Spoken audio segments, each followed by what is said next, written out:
Hello, friends. Here's some wisdom about Jesus' resurrection that you may not have known.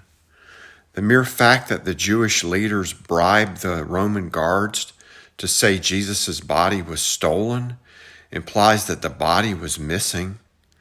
The tomb was empty and the guards sought relief from punishment when this fact was revealed, and who wouldn't? This brings us to another interesting question.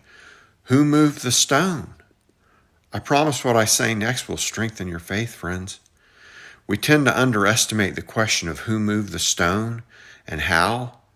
Yet if we place ourselves at the scene, this movement of the stone must have been not only peculiar, but amazing and miraculous. Why? Well, we know from the text, friends, that the size of the stone was substantial. According to Mark 16, verses 1 and 2, there was at least 3 women who knew that even together they could not move it, even though it could be rolled, because it was extremely large. So how much did it weigh? Well, we don't know exactly, but I'm sure it was at least 1.5 tons. It's simple math. Considering that 108 cubic inches of granite weigh about 15 pounds, that comes out to 7.2 cubic inches per pound. We can easily estimate the weight. The size of the opening was low enough that the disciples had to stoop down, but big enough to easily get the body in. So probably about 3 feet. And then we have to allow for the stone to overlap the opening by, let's say, 6 inches on each side. So that means the stone would have measured 48 inches across in diameter, or 24 inches in radius. The large granite stone must have also been thick enough so as not to tip over.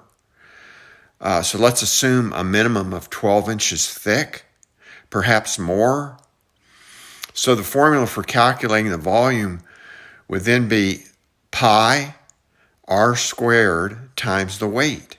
So 3.14 times 24 times 24 times 12 equals, in this case, 21,714 cubic inches divided by 7.2 cubic inches per pound equals a staggering 3,015 pounds.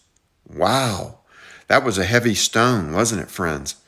And friends, keep this in mind as you read some of the alternate theories to the resurrection. Would not the soldiers have heard such a massive object being moved if they were truly asleep? Would a weakened Jesus, beaten and stabbed, be able to summon the strength to move it if he was not dead? Further, the position of the stone after its movement was even more interesting.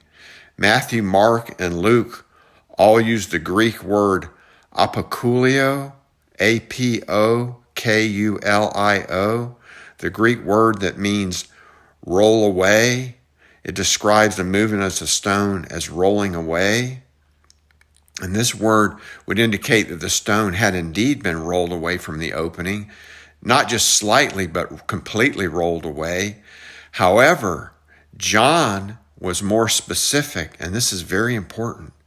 In John 20, verse 1, John uses the word airo, A-I-R-O,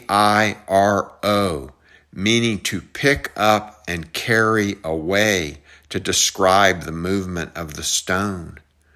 This heavy rock, friends, was not moved just slightly back from the opening, but rather relocated away from the opening by a supernatural force. And that supernatural force was an angel of the Lord, who didn't just move the stone, but picked up the over 3,000-pound tombstone, the weight of a medium-sized car, and moved it away from the opening.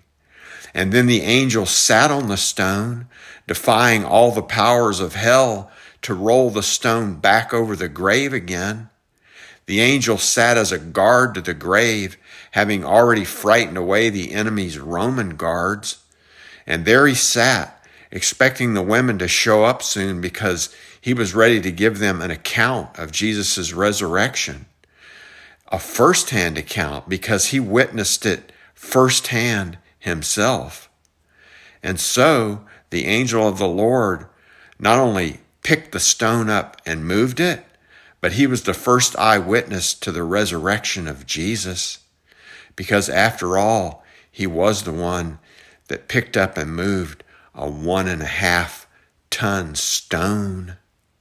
The more you know. Jesus loves you, and so do I.